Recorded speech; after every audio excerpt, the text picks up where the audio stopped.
Hi, Alyssa. Hey, Katie. You can just keep digging right in your eye. I just loved all over Kilo, and now I'm a little itchy. And now we'll go into episode 294, how to avoid or come back from burnout. Burnout. We've been getting a lot of topics on this lately in our been feeling a little bit of personal messages. Burnout. Yeah, we have been both feeling a little. So I think it's because the market's tough right now. The market's tough.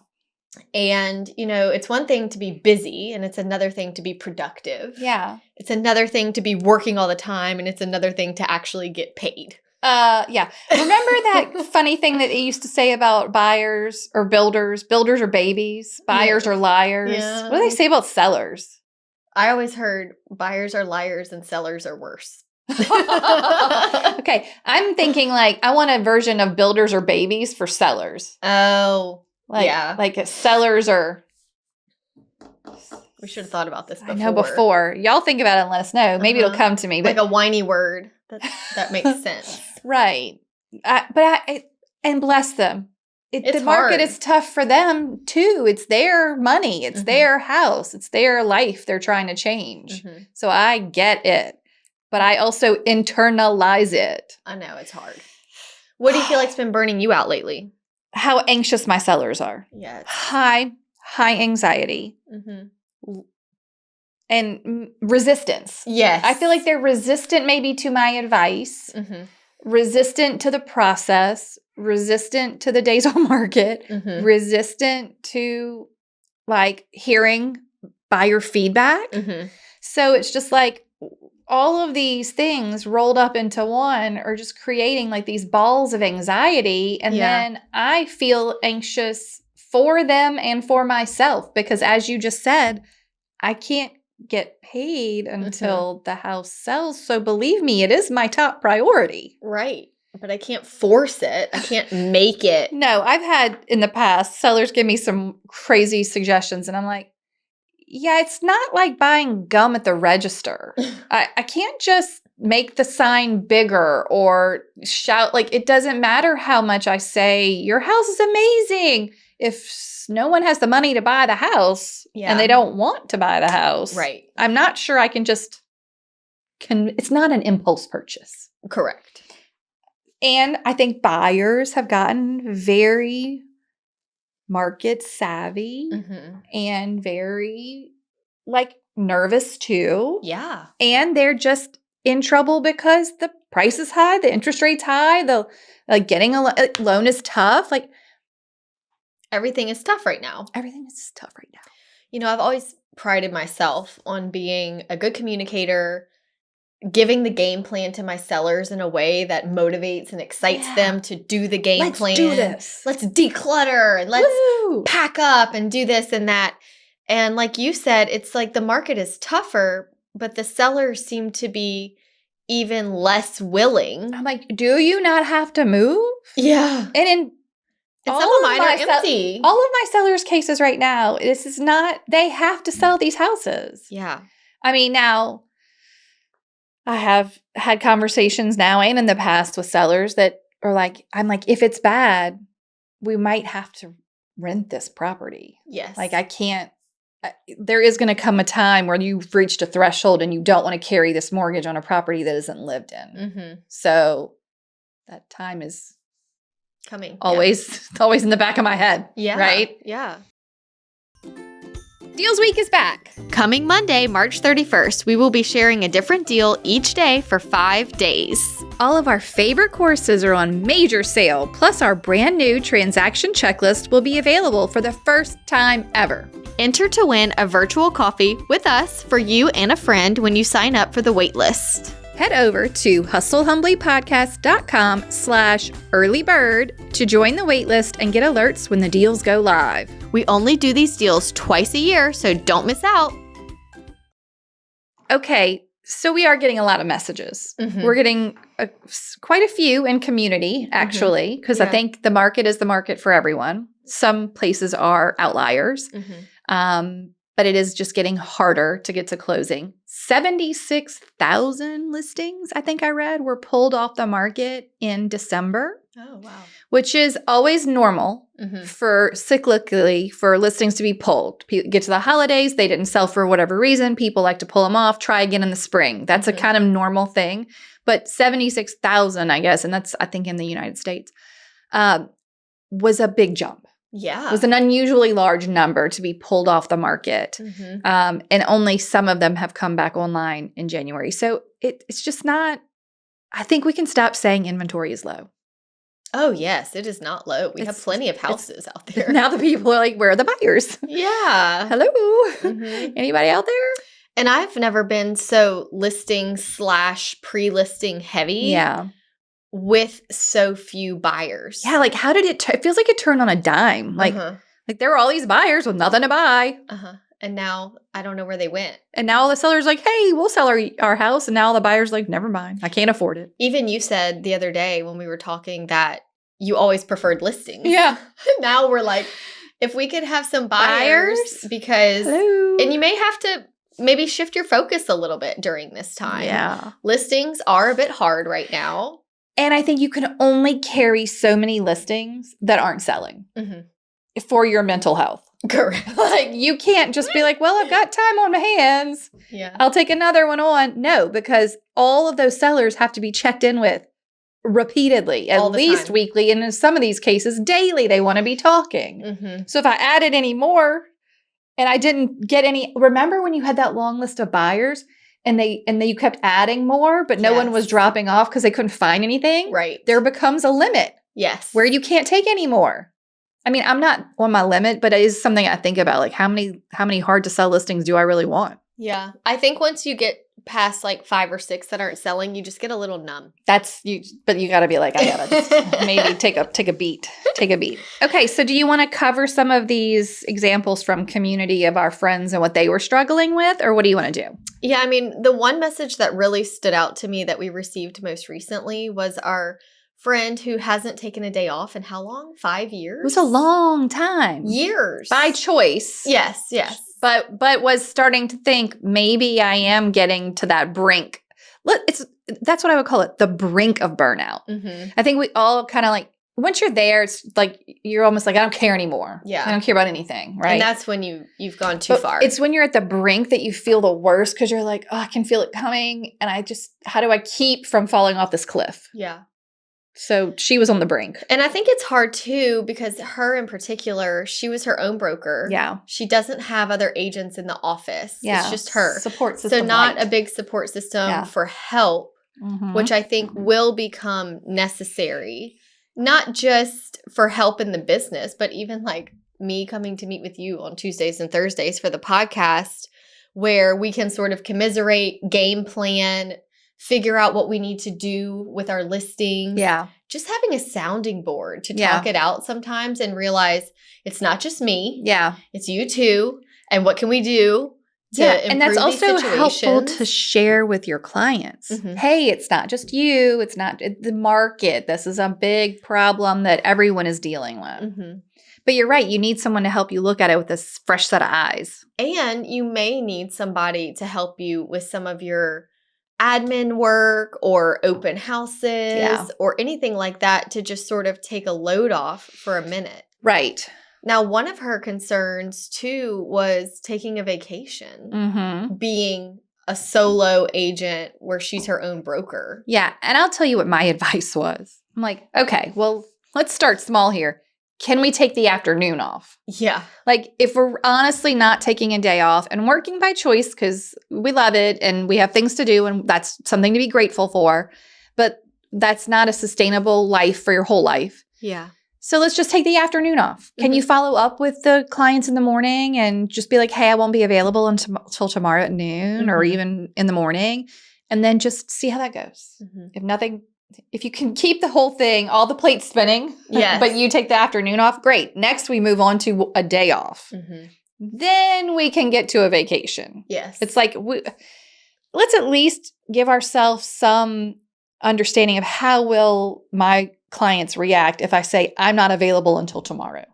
They'll be fine. They'll be totally fine. And I have gotten to where I do that so much. Yeah. Just an example, I had a listing that was supposed to go on the market yesterday. Okay.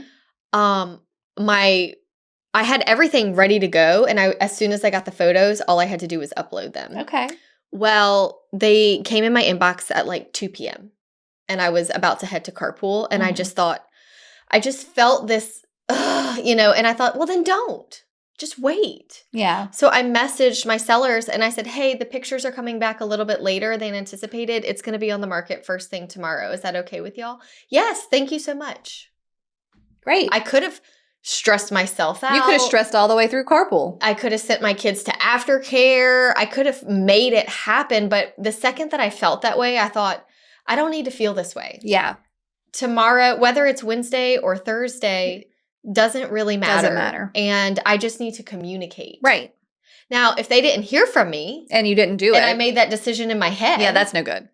Then they would be aggravated. For sure. But if you communicate with them. Yeah. And I do think a huge part of realtor burnout comes from poor communication. Oh, yeah. The more you can communicate and talk to your clients, the better. Yeah. Nothing is too much. They need to have a set of expectations so they know what you're doing and what they should be doing at all times. Mm-hmm. So like, hey, and sometimes I just have to remind them, hey, it's just time for you to be patient. Yes. I know it's hard.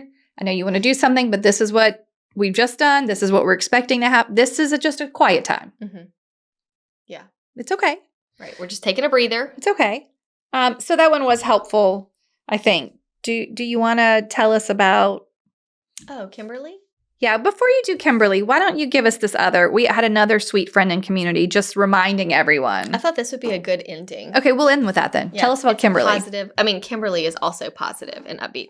So Kimberly LaFleur is a good friend. I like of that mine. she was like, just tell them my story. Them. I messaged her. She and was said, like, shout it from the rooftops. I'm so proud of you. So Kimberly is a high producing agent. She and I are pretty similar in how we like to have things done a certain way. We do like maybe hold on to our control a little bit too much. Kimberly's very involved at her board in Lafayette. Okay. Anywho, so we're friends. And she runs a pretty large established team in Lafayette. They do very well. So I know she's been feeling the need to just take a break, take a breather, but wondering what that looks like. And she told me she was going to try to go on vacation without her phone. Okay. Not bring her phone at all. For how long? I think it was a week. Okay. So she did it. She did it. And she made this Facebook She didn't post. just say it. She did it. Correct. Okay. And now I'm like, oh. Please share it. This Katie, is will so you great. take my phone? Okay. Yeah, give me your phone. She said, a couple weeks ago, me and my husband took a trip to Turks and Caicos. I left my phone in the USA on purpose. It's likely all I've obsessed over if I've run into you in the last couple weeks, and I'm convinced everyone needs to travel that way at least once. Heck, try one night if 5 days is too long. So what happened? I was completely disconnected with a burner phone that I never turned on.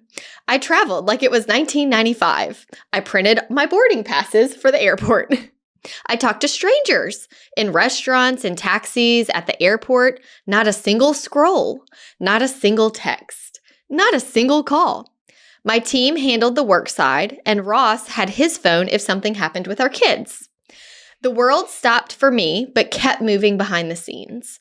I'm convinced it's the closest we'll ever get to heaven on this side of earth. The noise, y'all, completely gone. I've talked to so many people who immediately say, oh, I could never. Can't do it. I think it's interesting that they jump to that so fast.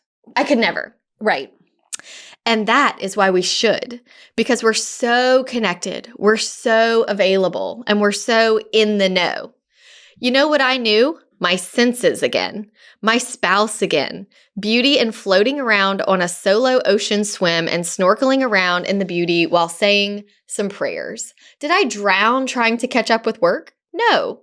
It took me 45 minutes to read all the updates from all of my clients and files. And that was just the drive from the airport to home. By the time I got home, I was all caught up. Try it once. Try it for a night or a weekend. You'll never forget it. And you have my word, I'll even cover your phones for you. Shout out to so-and-so and so-and-so for taking care of the details. We literally packed up and showed up, and everything else was taken care of for us. And I just thought, like, it's so true that Yeah. we are usually responsible for so much of our own burnout. Absolutely. It's not even our clients all the time. It's not even the market all the time. No. Sometimes it's just our habits, our mindsets, our behaviors. Yep. Just, It's a very, tough. very good story. She's like, I caught up in 45 minutes. Yeah. But it's like if she had broken that up into, I'll check in every day, it would have been 45 minutes probably each day of that vacation. It would have been. Right? Yeah. She's like, I'll just do that real quick. But because she didn't have access and couldn't do anything real quick, at the end, they'd already all done it. She was just reading the update. And I would like to give some encouragement, too, that yes, Kimberly has a team. Right. There was an agent in my office who went out of the country, and she left her phone with another colleague in our office. Okay. He was this older gentleman. He's no longer with us. But I remember I called her. I didn't know she was gone. And he answered and was like, Missy's phone, this is Marion. And I was like, hello, Mr. Marion? And he was like, yes. And I was like, it's Alyssa. Oh, hey, did you need Missy for something? And I was like, oh, I was just calling to ask her about this. And he's like, well, if you need an appointment, I can write that down. If you have questions about a listing, I can answer those. Like, it was just so cute. That's so cute. Neat that she was able to do that. And, I feel like even though you and I aren't with the same company, I would totally leave my phone with you. Like, hi. I think there is something phone, to say. This is Katie here. Yeah, what? That would be so funny. That would be really funny. And what a compliment. Thank you. Yeah, I would. Yeah, you'd have sticky notes all over the place for me when I got back. What a delight. It's funny because I didn't plan to talk about this, but this really has made me think about it. I, at this airing, have just had a birthday. Yes. I am pushing 50, so I just turned 48. Whoa. Okay. When I grew up, we had a rotary phone. We had no computer in our house. Right. If you went to the mall and you got lost, some store would call on the speaker, the intercom system. Katie, your parents are looking for you at the front desk of whatever, the J.C. Penney. Yeah. So I grew up that way. We had a computer like towards 8th-ish grade I was in maybe. Yeah. No email. No such thing as email. Okay. Then I went through high school. No one had a cell phone. Right. No, I mean, we had disposable cameras. That was happening. Yeah. And then when I went to college, you automatically email has just started. I got like an LSU email.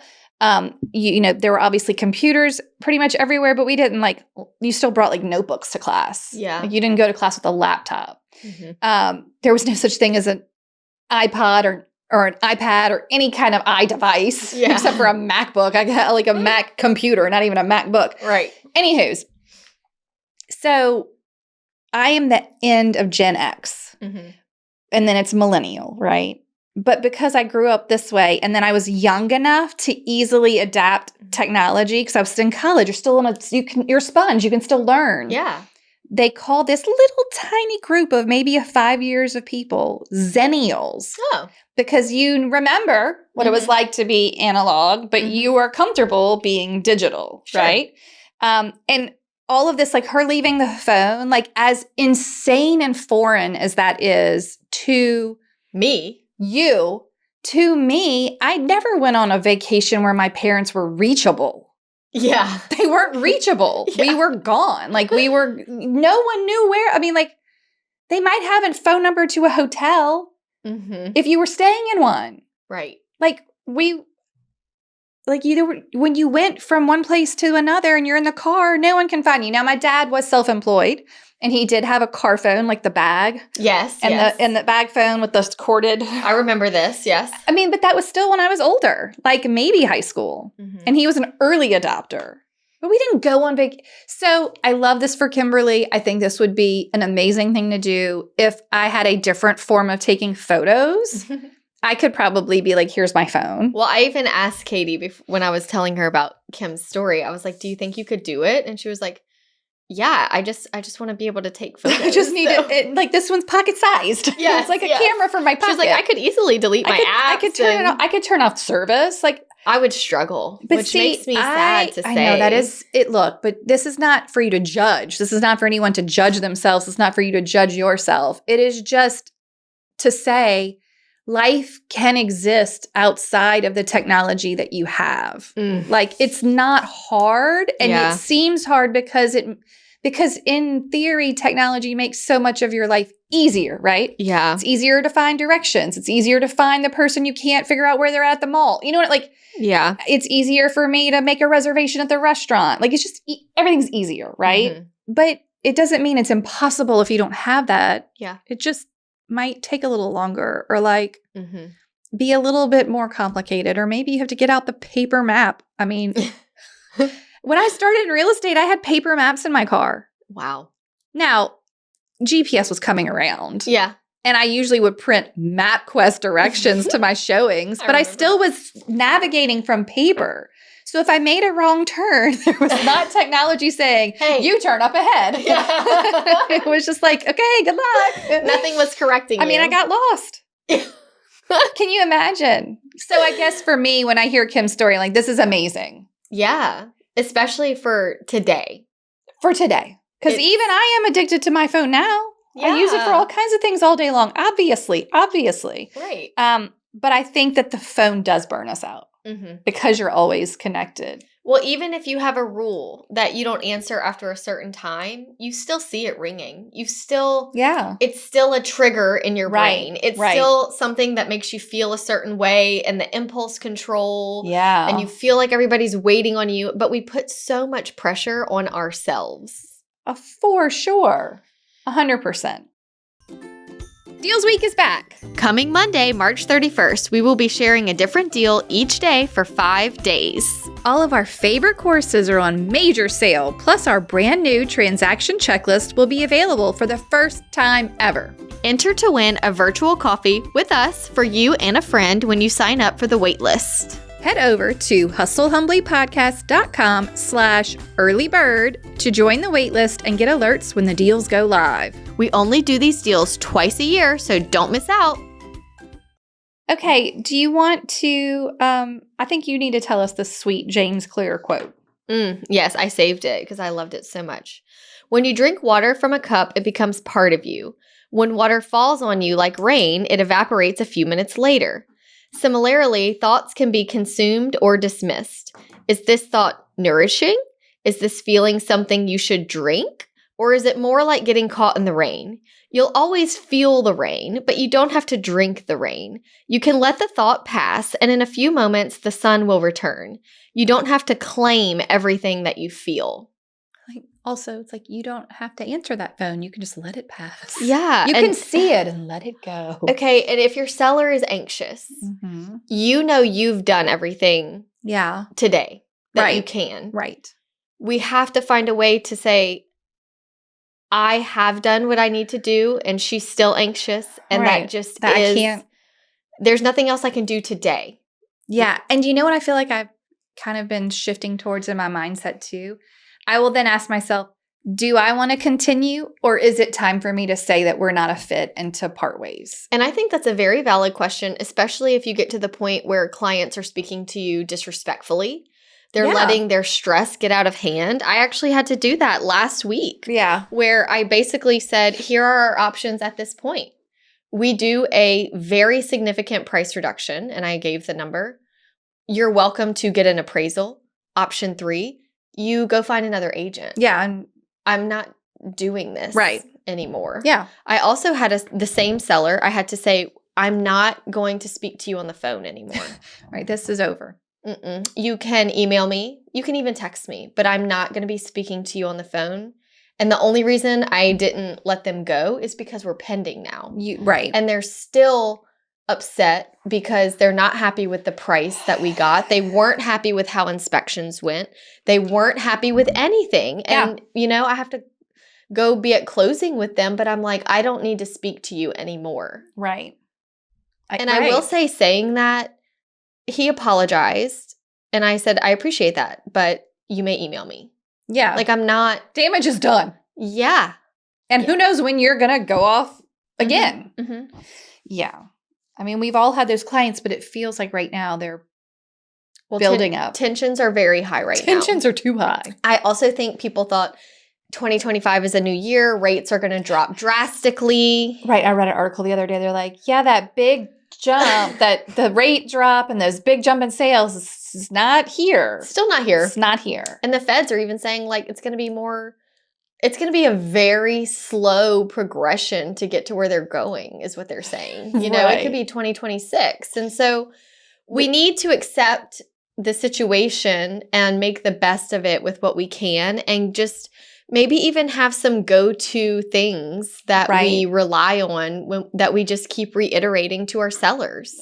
Yeah, that's like we don't need to keep trying to reinvent the wheel. No. We had a note that we're working just way harder right now. And we're not having as much to show for it. Yeah, and so that's hard on anybody. When you're working hard, not much to show for it, it just feels overwhelming. Mm-hmm. I mean, to be honest, I showed a house to a client. It was a really cool house. And it was so cool. Me and Tanner were in the area. It was vacant. I asked the agent, like, can I show it to him? And Tanner's like, I want this house. And I was like, we're not moving. I was showing it to you because it's unique and this and that. But just for fun, I like looked at numbers and thought, I'm like not financially comfortable even joking about this. You're like, no thanks. But like this time last year or 2 years ago, sure. Right. Like, maybe we could like make this house cool. Right now, I'm like, this market is so unpredictable right now that I just can't rely on the same level of income to be super consistent. I can't be making big choices right now. It would stress me out. You're every buyer. Yes. Which is the problem. Yes, for sure. They're like, yeah, this house is cool. And they look at their numbers. It's not that cool. It's not that cool. It's just not that cool. And I'm seeing it. I sat this week actually with a buyer.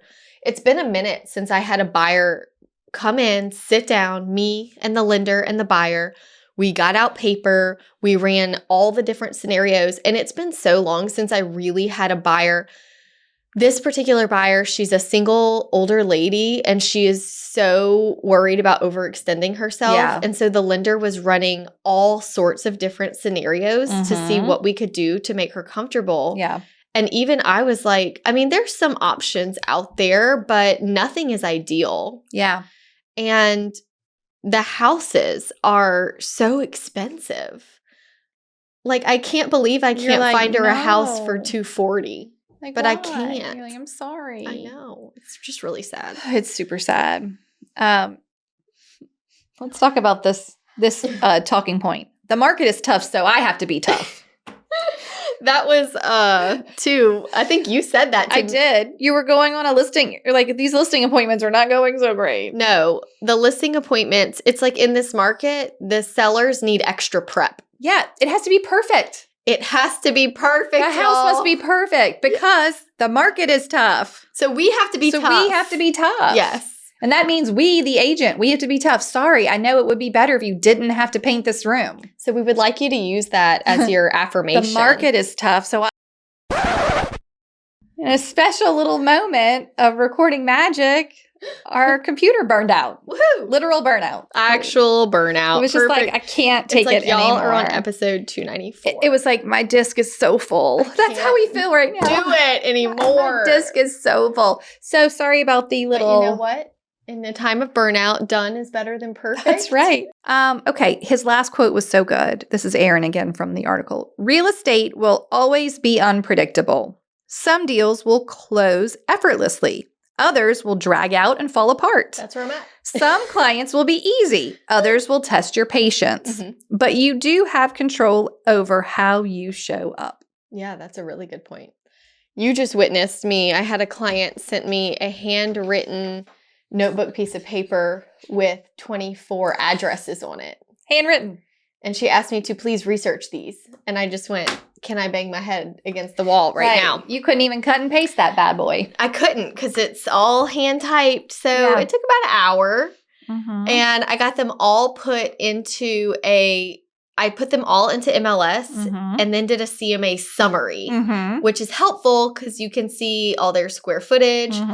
And I went through and I highlighted all the ones that had something that she said was a deal breaker. Right. Good plan. A city that she doesn't want to live in, if it was under 1,500 square feet, if it was a certain builder, there was one she just hasn't cared for. And so I highlighted them. And do you know after 21 how many we were left with? 4. Oh, my word. And I told her these 4 on paper meet your criteria. Okay. I do think you need to drive through these subdivisions because they are further from the interstate than you said that you wanted to be, which is why they have not come up in our search. Okay. So do we know yet her response? I just sent the email. Okay. But I think she'll be pleased. Like, I think that she is feeling the pressure. Yeah. And she's trying to make sure she's doing so much research because this is such a big decision for her. Leave no stone unturned. Yeah. And so it's just a reminder, like, look, we only need one house. Yeah. And I tell my sellers that all the time. You only can sell your house one time. we need one buyer. Yeah. Mr. Seller. One buyer. So I think that it's important for us to be the voice of reason during this time. We have to remember that we're still the professionals. Right. We need to explain to them why maybe this won't work or this will work, why this is important, why having your house in pristine condition is so important. I've been telling my sellers, look, if I was here 2 years ago to sell your house, my to-do list for you would not be this long. Right. I'm having to up it because of the market conditions. Yeah. That's why I think this needs to happen based on this data. Yeah. And yeah, there is a lot of resistance out there, but the market will be your feedback for your listings. Yeah. You can handle your buyers and get them where they need to be if you have good lenders, because really the lenders are so important right now. Yeah. But yeah, I think if we can keep our cool. Right. And I think if you're feeling that burnout, you need to step away. Yes. Like, you just can't push through. You got to step away for the afternoon. Remember way back in episode 3 when we talk about having a mindset meltdown? Take a nap. Take an afternoon. Go out to lunch with a friend. Like, just step away for a minute. Turn off your phone for the night. Like, it's going to be okay. It really is. You have to separate yourself out from being so in it. Because being in it is when you're just like spiraling. Do you want to tell us our last friend? I'm going to read this super sweet message from a friend in our Hustle Humbly community that was so encouraging. And she wanted to put this out into the world. And I thought, well, besides just our community, let's put it into podcast world. Let's everyone hear it. To all the agents out there in this tough market, it's getting better, but I'm sharing this, that even after 18 years in this business, losing a listing never gets easier. A listing my business partner and I had last year that did not sell was taken off the market end of last summer so that we could revisit this year. Well, we just saw it was listed with another agent. Even though we continued to follow up and actively talk with them, we had even texted with this client 2 days before their house was relisted. It stings bad. We will ask for feedback as to why they chose not to list with us again in a professional manner when the time is right. Today, we will be upset and angry. Tomorrow, we will use it for motivation to do better and continue to be honest and sincere in our relationships that we build with clients. I hope this encourages someone else to keep moving forward. I just needed to send this in the world and remind myself to keep moving forward. I'm currently watching Ted Lasso, so I should remind myself to go be a goldfish, right? Right. I didn't know what that meant. But I showed it to you. But Katie do you remember pulled now? up the video, and it was a guy who was about to get really mad at another guy for being mean to him. And the coach pulled him aside and said, no. Right. You need to be, he said, do you know what the happiest animal in the world is? Guy says, no. A goldfish. Yeah, Ted says it's goldfish. Okay, coach. 10-second memory span. Yeah. Then it's gone. It's just gone. So. No room in there to remember being upset. Yeah, so go be a goldfish. You be a goldfish. I just thought that was really good. It's very good. I also really appreciate that our sweet friend Robin made a point to say she's not going to act while she's upset and angry. Yeah, that is a good point. She said, we will ask for feedback in a professional manner. Yeah. When the time is right. Right. Not crying, not, why did you do this to me? Yes, in a professional manner when the time is right, because that is what's going to keep the relationship there. Yeah. And I truly believe after reading this that whoever this person is that was working with Robin, that in 5 years when they have another real estate need, they're going to call Robin. Yeah. I just know they will. Right. We have no clue what happened. No. Right? It's probably some relative that got their license and they felt obligated to use them. They won't even be around in 2 years. Yeah. Who's to say? Can't wait to hear the follow-up. So we just wanted to let y'all know you're not alone. Even Katie and I are struggling a bit right now with managing everything. It's true. The clients, all the work, load of life, and take an afternoon. Can we go for a walk? We should definitely go for a walk. Okay. Let's do a toast. Here's a toast. Okay, bye. My name is Ilse Rojas. I am in Fort Worth, and I want to toast Jessica Cruz. I think she's been doing a really good job in real estate. Cheers to you, Jessica.